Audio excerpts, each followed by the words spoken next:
वो accidental OBC हैं। OBC भी यही कांग्रेस ने ही बनाए थे, समझ रहे हैं। और एक कभी भी लाला बनिया है, घोंची बनिया उनके नाम पे आता है, गूगल पे सर्च मार के देख लो। और बनिया भी अगर ओबीसी हो गया, अगर वो भी पिछड़ा हो गया तो मुझे ये बता दो, अगर लाला लोग भी जिसका डीएनए में तराजू है और जिन नहीं समझ रहे, इनके फावड़ा दराती, वो जो ओबीसी है वो है, हल है, बर्द है, बैल है। अभी आपने सुना इनके 1 बीघे भी खेत है, 1 बीघे भी जमीन है मोदी जी की। तो तबाही कौन ला रहा है? आप एक बात बताओ, कहाँ आपदा ट्रेन पलट रही है? किसी दिन कुछ हो रहा है, किसी दिन कुछ हो रहा है, तो मोदी जी ला रहे हैं इसको। 10 साल से तो कांग्रेस है नहीं। इतनी भी आपदा आ रही है, जो भी कुछ आ रहा है वो मोदी जी मस्जिद को बोल रहे हैं ये थोड़े दिन और रुक जाओ। जब 5 राज्यों का रिजल्ट आ जाएगा ना, तो ये मंदिर को भी गाली देंगे।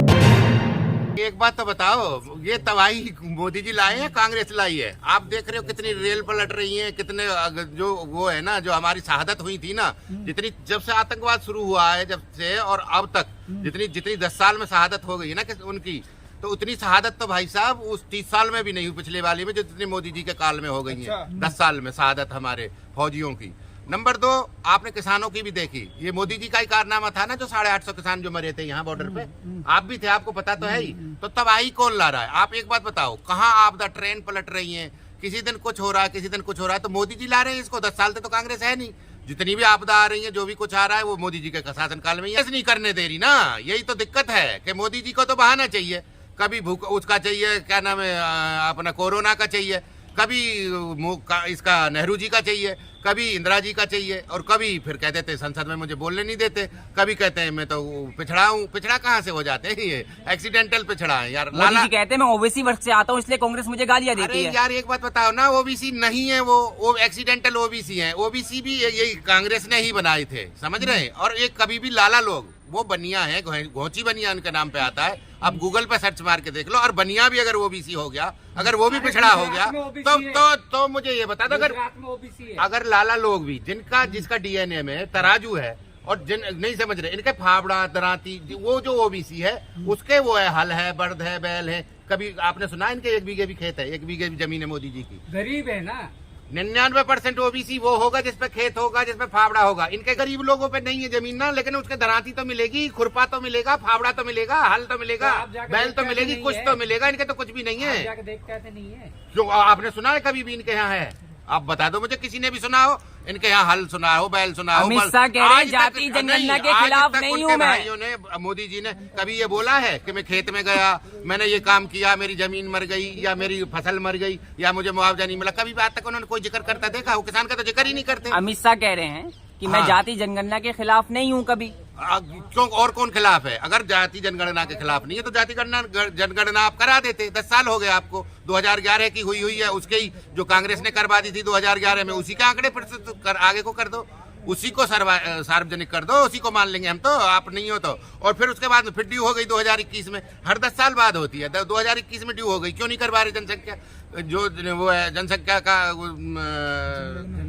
जनगणना है जो, क्योंकि ये खुद जानबूझ के कर रहे हैं। और इनका क्या है कि उद्देश्य ये है कि इनको जो लोग हैं ना, चाह रही है कांग्रेस को कभी तो फायदा थोड़ी होता है। अगर एक समुदाय दूसरे समुदाय से, ये तो खुद ही कह रहे हैं, इनके नेता कह रहे हैं कि गुरुद्वारे और मस्जिदों ने हमको तो बर्बाद कर दिया है। ये तो खुद अपने आप ही स्टेटमेंट दे रहे हैं। अभी तो गुरुद्वारे और उसको ही मस्जिद को बोल रहे हैं ये थोड़े दिन और रुक जाओ। बीजेपी ने पद से निकाल दिया ना, तो ये मंदिर को भी गाली देंगे। बीजेपी ने पद से निकाल दिया। भाजपा आ रही है ना। हाँ आ रही है, भाजपा आ रही है। अगर कांग्रेस का अरे भाई साहब, अगर आ रही होती ना, तो ये जो मेन स्ट्रीम मीडिया है ना, ये तुमको पागल कर देता घर बैठे बैठे। अब कोई भी एक भी लफ्ज नहीं बोल रहा है, एक भी। कभी कोई सर्वे दिखाते, कभी कुछ दिखाते, कभी पोल दिखाते, तुम्हें पागल कर देते पूरी जनता को, भारत की को। एक लफ्ज नहीं बोल रहे। इजराइल और हमास, कोई भी किसी भी न्यूज चैनल पर चले जाओ तो आप इसी से अंदाजा लगा सकते हो कि अगर सर्वे दिखाते हैं तो वो सर्वे कांग्रेस के फेवर में जाते हैं, तो उनके गुरु और वो नाराज होते हैं दोनों, रंगा बिल्ला। और रंगा बिल्ला नाराज हुआ तो इस चक्कर में उन्होंने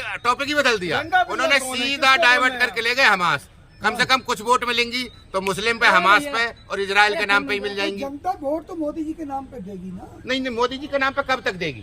कब तक लेना चाहते हो वोट? कब तक लेना चाहते हो बता? मोदी जी के नाम पे मोदी जी ऐसे श्री कृष्ण है। आप अभी थोड़ी देर पहले कह रहे थे कि मोदी जी उस मिट्टी के बने। कौन सी मिट्टी के बने? कृष्ण जी है ये? नहीं समझ रहे। इनके नाम पे कब तक देगा कोई? भूखा मरे।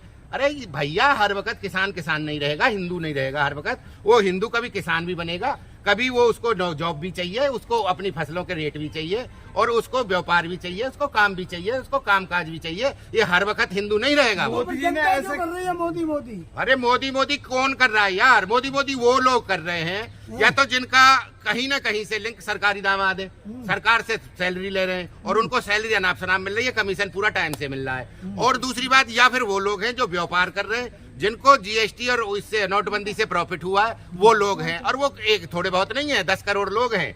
ऐसा है जो व्यापार और ये कर रहे हैं ना, वो तो 100% व्यापारियों की पार्टी है। ये तो एक भी व्यापारी से अलग फिर भी नहीं जाएगा कहीं भी, चाहे विधानसभा का चुनाव हो, चाहे स्टेट लेवल पे हो, चाहे मैं कह रहा हूँ डिस्ट्रिक्ट लेवल का कोई चुनाव हो, चाहे केंद्र लेवल का कोई चुनाव हो। व्यापारी 100% इसका है, नौकरी वाला 100% इनका ही है, क्योंकि वो उन्हीं की पार्टी है, उन्हीं के लिए करता है। लेकिन 80 करोड़ लोग तो जिन्होंने राशन खाया मोदी जी का, वो अरे तो राशन देंगे। उसने यार वो बीके तो भाई वोट हमें देंगे ना। पागल समझ रहे हो क्या? राशन उसका था क्या?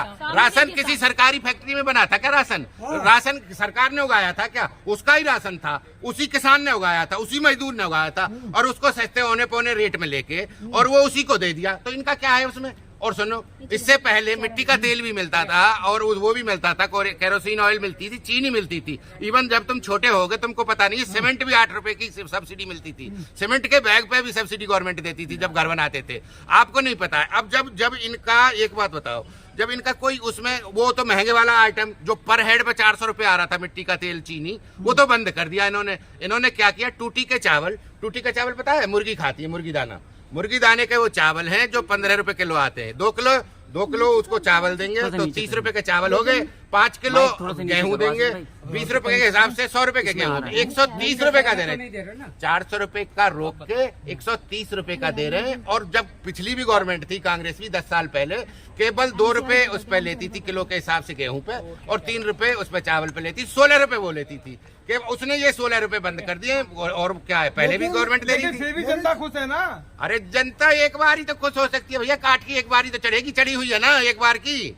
दूसरी बार पुलवामा की चढ़ी हुई है। अच्छा। अब तीसरी बार में देखा जाएगा ना। सवाल यह चौधरी साहब की मोदी जी नहीं होते तो क्या होता? अरे बीके भाई, मोदी जी ने छत्र तो रोक रखा है ये, और ये दुनिया ही मोदी जी के कहने से चल रही है, नहीं समझ रहे। अरे वो मोदी जी नहीं होते ना तो ये देश बहुत बढ़िया चलता। ये आर्थिक दिवालियापन की तरफ को देश बढ़ चुका है, क्योंकि जितना कर्जा मोदी जी ने ले लिया है ना, 112 लाख करोड़ तो कर्जा ले लिया 10 साल में। जितना 70 साल में आया था ना 55 लाख करोड़, इन्होंने 112 लाख करोड़ अलग से ले लिया। तो बंद हो गए सारे घोटाले तो आपको पता ही नहीं है, आप नहीं समझ पाओगे। इनके जो घोटाले होते हैं वो सुनियोजित और प्रायोजित होते हैं। उनके घोटालों को आप नहीं पकड़ सकते। सीएजी ने रिपोर्ट दी थी अभी, यहाँ द्वारका एक्सप्रेस वे बन रहा है। द्वारका जो एस्टिमेट सैंक्शन हुआ 18 करोड़ में 1 किलोमीटर सैंक्शन हुआ था, वो 251 करोड़ में बनाया जा रहा है 1 किलोमीटर। कोई भी हाईवे ऐसा नहीं है 30 करोड़ में 15 करोड़ पर किलोमीटर हाईवे है ना, जब एक्सप्रेस वे जितने बनना है 15 करोड़ में सैंक्शन हुआ था पर किलोमीटर। अब 30 करोड़ दे रहे हैं हर किलोमीटर पे। सीएजी की रिपोर्ट पर कार्रवाई क्यों नहीं हुई अभी तक? जितने 25 के 25 अधिकारी थे, तीसरे दिन सबके ट्रांसफर कर दिए। सीबीजी जो है विजिलेंस है, सीबीजी सेंट्रल विजिलेंस है, उसने भी रिपोर्ट दी अपनी कि तुम्हारे राशन में भी घोटाला है, तुम्हारे आयुष्मान योजनाएं जितनी उनमें घोटाला है, मरे मराए आदमियों का भी इलाज करवा रही है। तो देखो जब दूसरी गवर्नमेंट आएगी ना वो खोलेगी। घोटाले तो सब पता है, सब लिखे रखे हैं, कोई ऐसे नहीं बच कोई नहीं सकता। लेकिन गवर्नमेंट कर रही है तो दूसरी गवर्नमेंट आएगी क्यों? अरे मोदी गवर्नमेंट करेगी क्यों नहीं? हाईवे अगर बना रही है तो 30 lakh crore highway toll tax दिया है जनता ने। हाँ। और फिर उसके अगेंस्ट में तुमने 10 लाख करोड़ के हाईवे बनाए हैं। 20 लाख करोड़ तो पूंजीपतियों का माफ किया उन्हीं से कमा के। कोई साल ऐसी बता दो जिसमें इंश्योरेंस ना बढ़ा हो, कोई साल ऐसी बता दो जिसमें टोल टैक्स ना बढ़ा हो, कोई सी तो चीज ऐसी बता दो जिसमें रोड टैक्स ना बढ़ा हो। कोई भी साल जब बढ़ा है आप एक्सेप्ट भी कर रहे हो, फिर भी अच्छा, आखिरी सवाल 2000 यार तुम क्या भाजपा के क्या खा के आते हो सुबह? नहीं मुझे नफरत क्यों नहीं है यार? जब मेरे देश का लुट रहा है, मेरा देश बर्बाद हो रहा है, उसकी अर्थव्यवस्था है। मैं इंजीनियर हूँ, स्वाभाविक है कि मैं जानता हूँ, और जानता हूँ तो मेरे आगे तो अपने आंखों के सामने तो मैं लुटते हुए देखूंगा नहीं देश को। और ये जो देश लुटवा रहे हैं ना, ये इनको पता नहीं। अरे भाजपा ही लुटवा रही है, जिसकी सरकार है वो लुटवा रही है। और जो सिस्टम बनाए गए हैं आप नहीं समझते हो। आप अभी एक्चुअल में है क्या, देश की जो 99.9% जनता है ना, उसको तो अभी अनभिज्ञ है, उसको पता ही नहीं है। क्योंकि जो आदमी मैथ का है, जो अर्थशास्त्र का है, तो तुम्हें अगर मैं इंग्लिश की कॉपी दे दूंगा ना तो तुम नहीं जांच पाओगे। अगर मैं सुनो, इलेक्ट्रिकल का अगर इंजीनियर है, उसको सिविल का काम दे दिया जाए तो कर देगा। अच्छा, आखिरी सवाल 2024 में क्या होगा? 2024 में भाई सीधा सुन लो, देश में एक ऐसा आदमी या एक ऐसा एजुकेटेड, क्वालिफाइड और एक्सपीरियंस्ड आदमी चाहिए जो इस देश की इकोनॉमी को संभाल ले जाए, इस देश के इंफ्रास्ट्रक्चर को सुधार ले, और जितना भी कर्जा लिया है विदेश से जो कर्जा आ रहा है 12 लाख करोड़ उसका ब्याज जा रहा है, उसको भी कम से कम करे कैसे भी करके, और किसानों को एमएसपी पूरी दे दे, और ऐसा आदमी ढूंढना पड़ेगा। और मेरा मकसद ये है, आप मेरे साथ हो, मैं ये चाहता हूँ, एक ऐसी डिबेट चाहता हूँ, रामलीला मैदान में एक स्टेज लगा लो, सारे देश को अवेयर करो और सारे देश से निवेदन करो कि आप आओ रामलीला मैदान में, और जितने भी नेता हैं जिसको प्रधानमंत्री बनना है उसको लेटर लिखो, उसको बुला लो वहाँ, जैसे अमेरिका में, यूरोप में और सारे देशों में होता है ना, एक स्वस्थ डिबेट हो जाए, जितने भी देश के 12 बर्निंग पॉइंट है, एजुकेशन है, एनवायरमेंट है, इंफ्रास्ट्रक्चर है, डेवलपमेंट है, ये जितना भी है, ये गरीबी है और शिक्षा है, बेरोजगारी है, इसके ऊपर एक डिबेट हो जाए,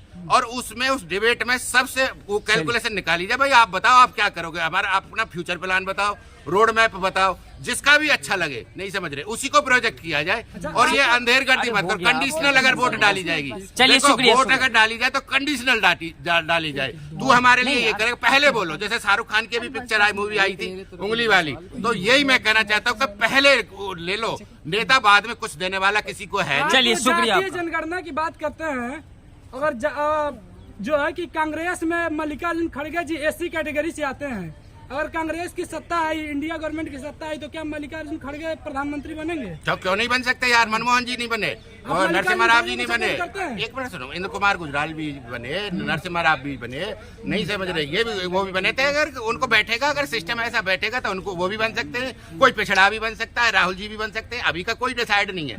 देखो इस परिवार को, ये त्याग और बलदानी परिवार है, ये किसी को भी कुछ भी बना सकता है।